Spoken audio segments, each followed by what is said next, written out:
លោកតូណូបានសរសេរសារមួយដែលមានខ្លឹមសារថាសូមទោសចេញពីចិត្តមនុស្សដែលធ្លាប់ធ្វើខុសដែលពិបាកឲ្យការអភ័យទោសលើកទី1ដែលខ្ញុំបានធ្វើខុសធ្វើបាបបេះដូងមនុស្សដែលខ្ញុំស្រឡាញ់បំផុតដោយការប្រព្រឹត្តនោះគេហៅថាការក្បត់ចិត្តចាប់ផ្ដើមពីភាពឯកា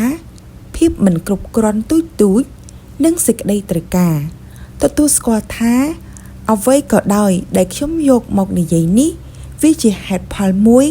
ដែលមិនអាចទទួលយកបានឡើយពេលនោះខ្ញុំបានបំភ្លេចអស់ទៅហើយថាខ្ញុំមានមនុស្សម្នាក់ដែលបានលះបង់គ្រប់យ៉ាងឲ្យខ្ញុំទាំងភាពស្មោះត្រង់ទាំងការជឿជាក់មកលើខ្ញុំអស់ពីចិត្ត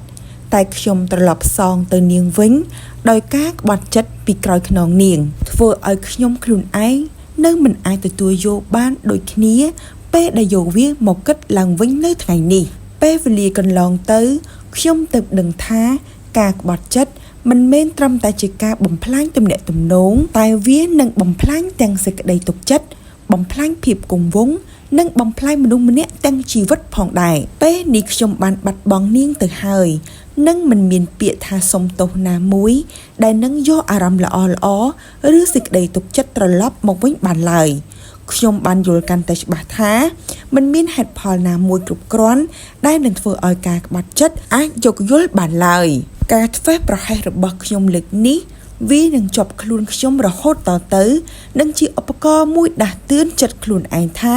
កុំធ្វើបាបមនុស្សដែលខ្លួនស្រឡាញ់ព្រោះតែអារម្មណ៍មួយពេលឬភាពទន់ជ្រាយក្នុងចិត្តឲ្យសោះប្រសិនជានាងបានអានខ្លឹមសារទាំងអស់